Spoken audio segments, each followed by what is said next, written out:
Greetings everyone, my name is Michael McCann and welcome to this Wayward Art Company video where today we're going to be making this oil drum, which is a fairly common object. You see it a lot in CG environments and also in games, of course. So yeah, I feel like it's a pretty good place to start, and we're going to be using the mask node from last week's video, so if you don't have that, download it, it's in the description below. And before we get started, I want to talk a little bit about some of the procedural work that I'm doing. And basically I'm trying to make Blender as much like Substance Painter and Substance Designer as possible. And I'm listening to your guys' suggestions as well. A lot of you guys asked for this kind of cavity grunge mask, where it would appear that dirt would be building up in little cavity areas, which is a fantastic idea, and it absolutely should be added to the mask node. I'm still working on some of the little details, but it should be ready fairly soon, and it even works procedurally, just like the edge detect, where as you model it'll just add that dirt. The problem is finding time, and if you guys want to contribute, I've just opened a Patreon page. Just started it this weekend actually, so I'll leave a link to that in the description below this video as well. And if you want to check it out and contribute, it would allow me to make more videos and also to spend more time working on this procedural stuff. So your contributions would be greatly appreciated. Once you've opened Blender, we can start by deleting the default cube, and we'll type Shift A and go to Mesh and add a cylinder. And in these little options here, the only thing I want to change is I want to change the cap fill type to triangle fan. And I'll press Tab to go into edit mode and type S Shift Z, which scales just on the X and Y axis.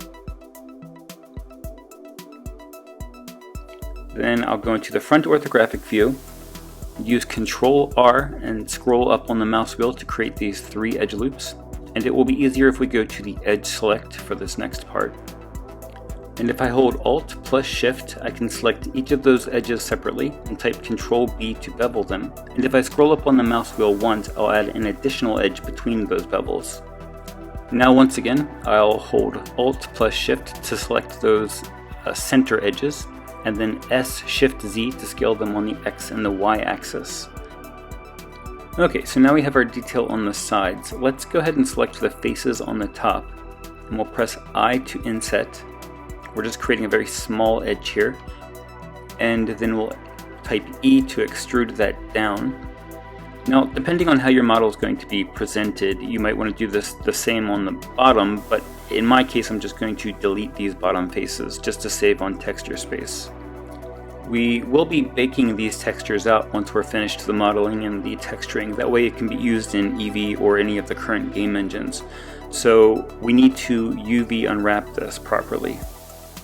And something that version 2.8 does that older versions of Blender didn't do is come with models already with their UVs unwrapped. But because we extruded some of these faces, we'll need to unwrap this again. So here I'm just holding Alt and selecting some of these edges, and then I'm using Control E to bring up my menu so that I can choose Mark Seam. Here I'll deselect this one edge at the top.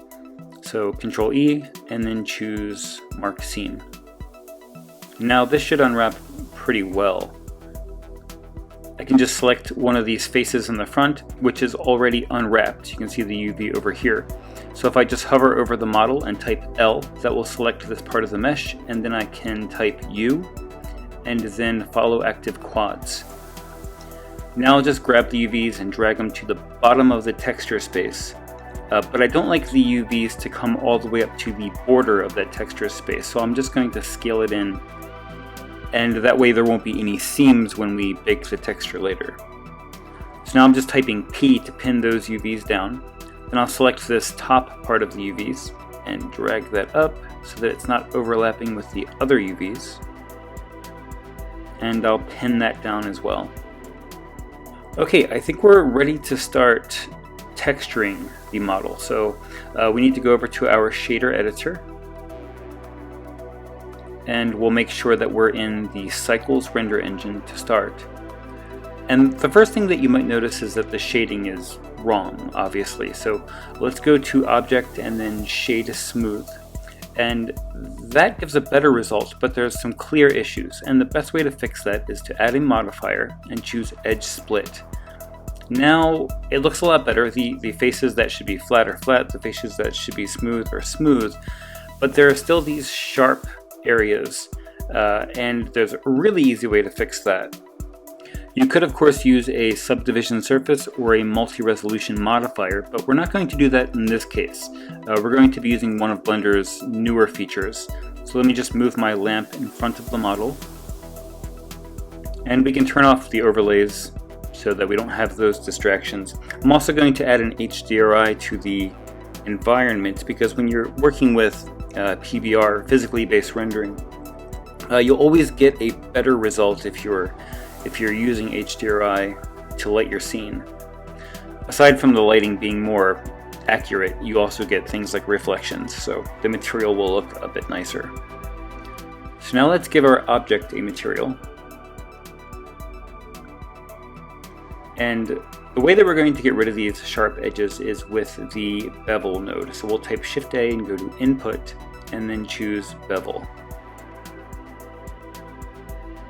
So we'll plug the normal output into the normal input of the material shader, and immediately you start getting these soft edges. I find the bevel node to be really interesting because sometimes I'll plug it into something and see virtually no effect at all. And then other times, you know, like in this instance, you plug it in and it does an amazing job of softening up those hard edges. Now we're going to be using the Node Wrangler add-on to save some time. If you don't have that enabled, you should, but if you just select the material node and type Ctrl-T, it will add the texture and mapping coordinates and everything for you. Okay, so now select a texture for whatever the base material is going to be for this oil drum. I'm using a texture from textures.com. It's like a painted metal texture. Now let's duplicate this with Shift-D and move it down, and then type Shift-R to repeat that process and create a third node.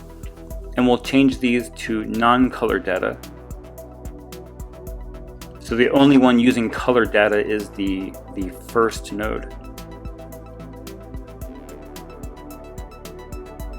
And we'll probably do some scaling on the mapping node, so make sure that all three of these texture nodes are plugged into it.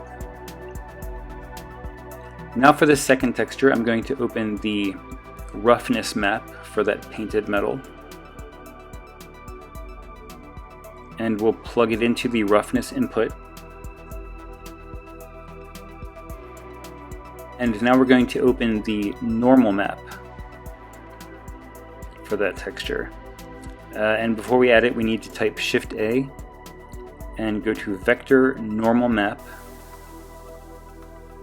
And so we'll just connect all of these.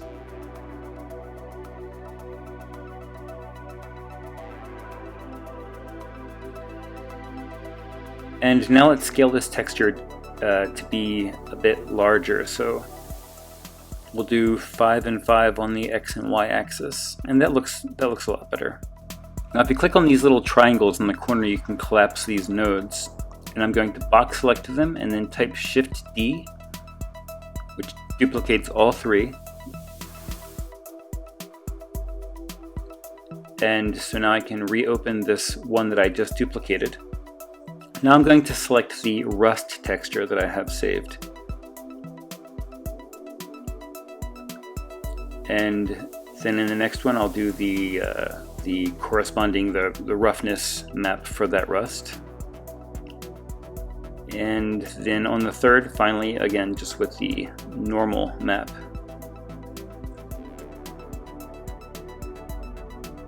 Okay, and I'm collapsing these nodes just because it's going to get a little crowded in here, probably.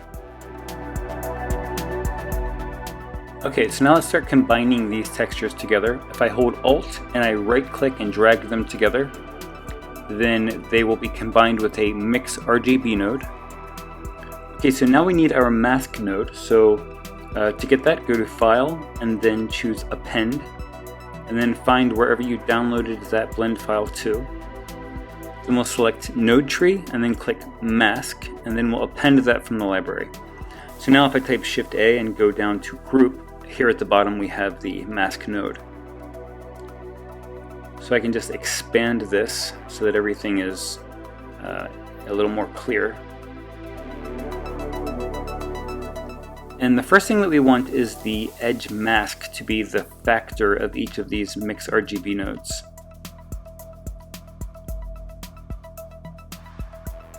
So this is mixing our diffuse texture and our roughness and our normal maps. Now it can be a little difficult to see what's happening with all of the glossiness. So if we shift control left click on the first mix RGB, then we can just see the texture. So let's play with some of these settings. First I'm going to adjust this edge scale to make it a little larger. Not much, but maybe add a little thickness to that edge.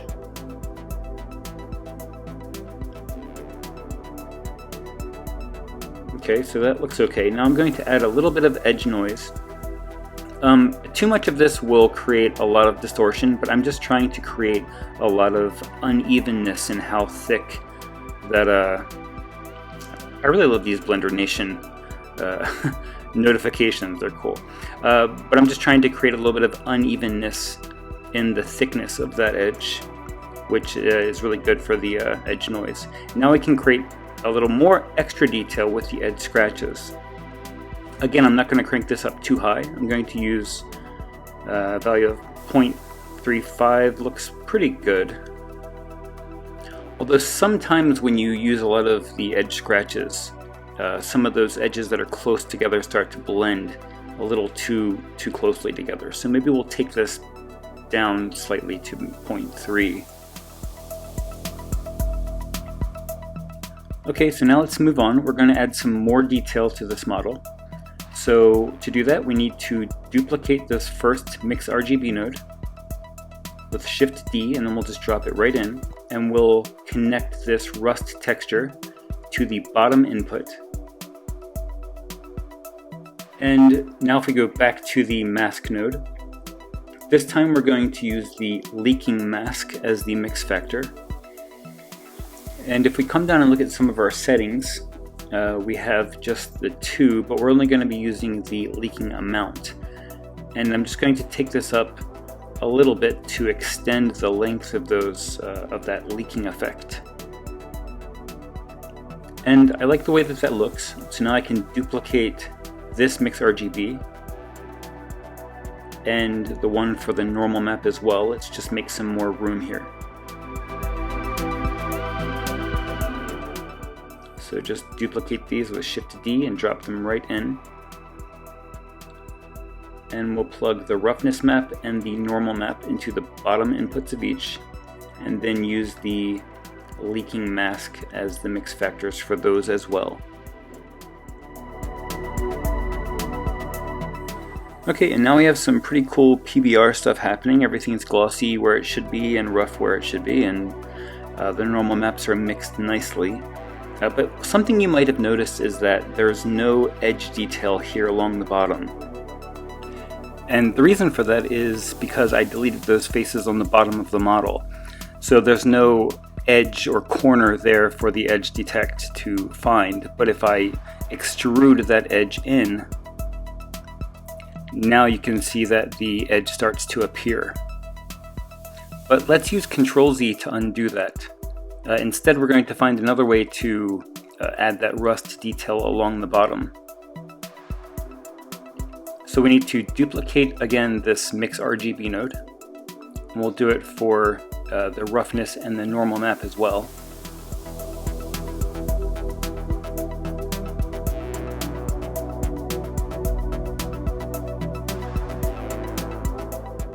Now once again we'll plug the rust texture into the bottom input of each of these mix RGB nodes.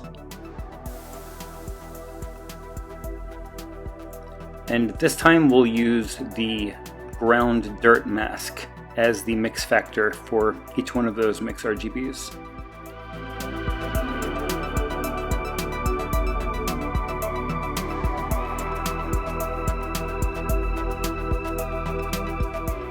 Okay, so now we have that rust detail at the bottom, and it looks okay. If we take the height up a little bit, That's probably a little too much. There's actually a feature that I should probably add to this mask node, and that's to make the ground dirt sharper, or control the blur on it. But we can actually do that manually. Let's come over to the mask node, and we'll select it and press tab, and that takes it into edit mode. So if we find the frame that's labeled ground dirt, we can take a look at some of these settings, and you can play with a lot of these different color ramps and mix factors to get different results. If we take this black up, you might get some more noise there at the bottom. But I'm just going to keep that where it is. What I want is this last color ramp in the frame. So you'll notice the black is dragged almost all the way to the left-hand side, but if we move the white forward a little, then that rust starts to sharpen up. And I think I like this result a little better. So now if I press tab, I can go out of edit mode, then come back over to the mask node, and we can adjust the ground dirt noise. So I'll take this up a bit. And the ground dirt height, so if you notice, the 0 is the lowest value, so you can't move this down anymore. So another thing that you can do is, let's press tab to go back into edit mode. And this side panel you can open with N. Let's look for the ground dirt height option here. We select it, then we have these minimum and maximum values. So what I want is to set the minimum value even lower. So I'll just take this down to -0.5, and we'll keep the maximum at 0.5. So now if I press tab to go out of edit mode again, now when I take the ground dirt height down, it will allow me to go in the negative value. So I can make these little fine-tune adjustments, and I think -0.2 looks good.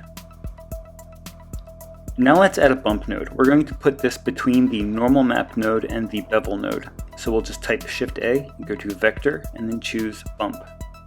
Now let's reconnect all of these with the normal inputs and outputs. So now what I want to do is add a little bit of surface detail to the model. So I'm going to plug this damage mask directly into the bump node. So we'll put it into the height information on that bump node.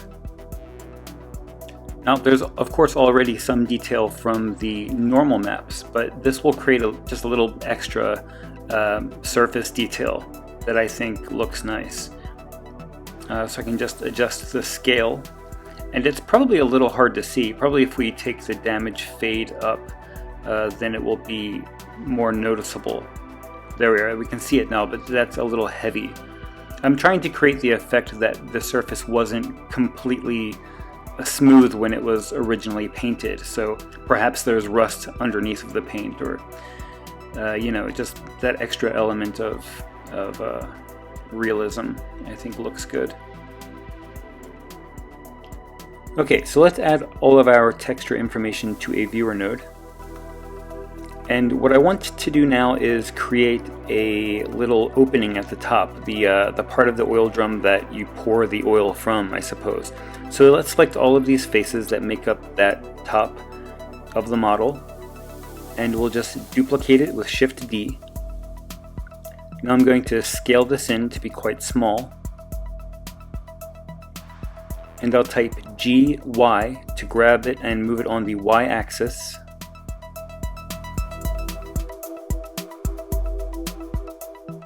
Alright, so now I'll use the I key, which insets those faces.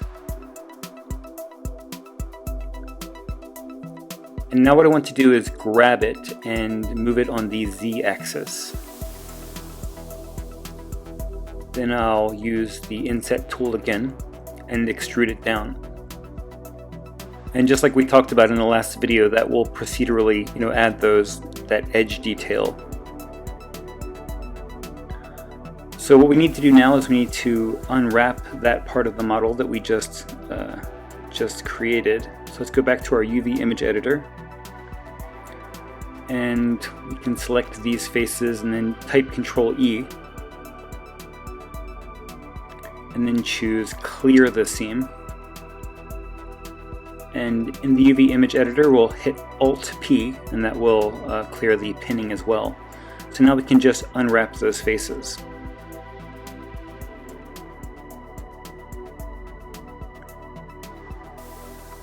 Now I'll just rearrange them and move them up to the top right-hand corner because I know that we have some space there. And then you can use the P key to pin those UVs down. Okay, so we're almost ready to start baking our textures. So now would be the time that you would just make sure everything looks good. For instance, I think that this strength on the bump map is a little too high, so I'm going to take that down. I'm also going to increase the world lighting. When we do start baking, we won't be baking any shadows, but I'm just doing this to see the model a little better. Okay, I'm going to go ahead and save my file now. I'll just call this Oil Drum. One more thing I want to mention before we start baking the textures is that because all of these effects are procedural, if you notice, let's go to front orthographic view, and then we'll tab into edit mode, and I'll duplicate this with Shift D, and I'll do it a second time. So if I tab back into object mode, you can see that none of those patterns repeat. So all of the leaking looks different, all of the edge noise is different, and all of the ground dirt all have a different pattern as well. So you can really quickly and easily make several models, and none of them will look the same. Which is a huge time saver when you're creating a really big environment and you don't want any of those models to be noticeably repeating throughout your scene. Okay, so let's just delete these duplicates. And I think we're probably ready to start baking these textures. So the first thing that you need to do when you bake is you need to add an image texture to bake to. So let's type Shift A, and we'll go to texture and then add an image texture. So now let's click on this little new tab, and we'll just call this Oil Drum. And we'll change the resolution to 2048 by 2048.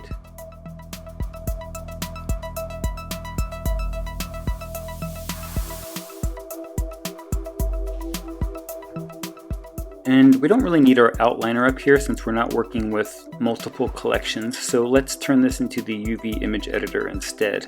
That way we can see our textures after they bake. Now we need to go to our render settings, come all the way down to bake, and open up this little drop down. And you want to make sure that your principal BSDF is not plugged into the output. What you want is the last mix RGB going into the color input to be in the viewer node, because we're just going to be baking this texture without the lighting. So in our baking settings, the only change we're going to make is to the margin. By default it's 16, but let's take it up to 20. This will make sure that we don't have any seams. Okay, the render samples are fine at 128. And I think that's it. So before you click on the bake button there, make sure that your image texture is selected in the shader editor. That's very important. And this will take a minute, so I'll just pause the recording. Okay, so now that that's done, and it actually took quite a bit longer than a minute. It was a pretty long bake, but that's okay.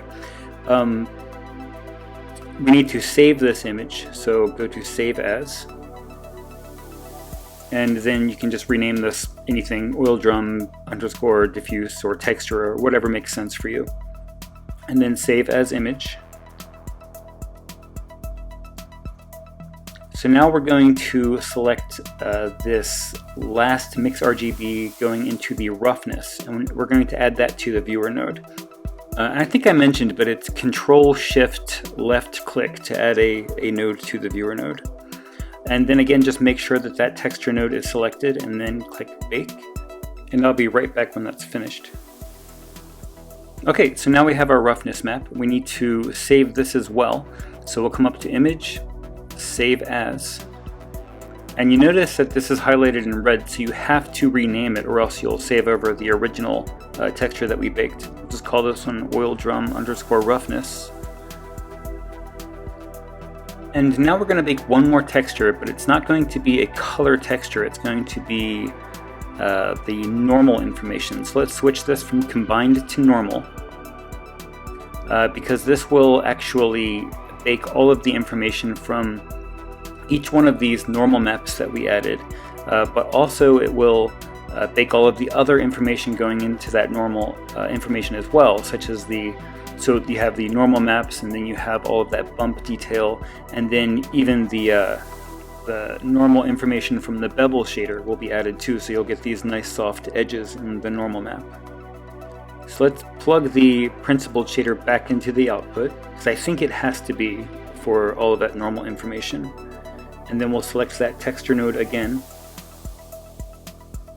And I think everything else is good. You could take your render samples up a little bit for this. The normal map is going to probably take a little longer than those other textures to bake. So I'll see you when it's done.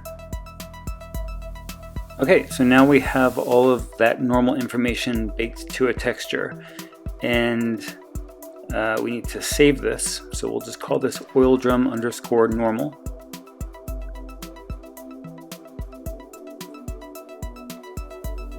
And now when we look at our material here, we have all of these nodes that we don't need anymore. So we can just start deleting a lot of this. All of these, the bump and the bevel node, for instance. We can get rid of that. We can get rid of all of these mix RGB nodes. I'm just holding Control and then hitting X, and that deletes the nodes, but it still keeps everything connected. I believe that's also part of the Node Wrangler add-on. So let's open a new texture in our texture node, and we'll just grab that original color texture, the first one that we baked. And the reason it looks weird is because our mapping is odd. We scaled that texture up, so we need to set these X and Y values back to 1. And there we go. So we need to do the same thing for our roughness and the normal maps. And just a thought, I'm actually considering this being part of a series where we make a lot of different objects like this, and then at the end of the series we make an environment using all of the objects. So let me know in the comments what you guys think about that idea. Okay, so we've really simplified this. I mean, you remember all of the nodes that we had before, but now we have only these 3 texture nodes, 1 normal map node, and of course the principled shader. So it's way simpler this way. And now it can be used in Eevee. I know a lot of you guys asked about the mask node in Eevee, but unfortunately the mask node uses, in some instances, like with the edge detect, it's using the bevel node, and the bevel node doesn't work in Eevee yet, but I believe it's supposed to eventually. So let's jump over to Eevee now and just click on the make sure that you're in the rendered view. And there you have it, a very easily textured object using the mask node. So that's it, guys. I hope you enjoyed the video. Follow me on social media, and don't forget to check out my Patreon page. And I'll see you in the next one. Thanks for watching.